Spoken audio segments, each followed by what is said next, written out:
బాగుంటాయంట లేక లేక నేను ఫోను చేస్తే నువ్వు హల్లో అన్నవంటే బెల్లం బువ్వ కన్నా తీయగుంటదంట ఎన్నడూ నాడు ఫోను చేసి బాగున్నావన్నవంటే ఏడాది ఎండల్లో ఉంటేనై మోస్తున్న నా బతుకు కష్టాలని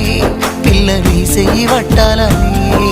నల్లని సీకట్లో ఒకదాన్నే కూసున్న దిక్కులేని పచ్చినయ్యి బావా నువ్వెప్పుడొస్తావని ఏళ్ళైపోతుంది పిల్ల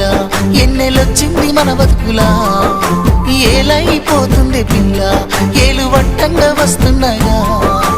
ఇన్నాళ్ళ ఎడబాటు ఎడబాసిపోతుందిలే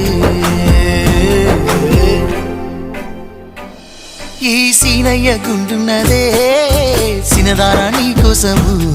ఈ దూరాన్ని చెరుపుతూ తీరాల తెగిరింది అందాల ఈ మానవు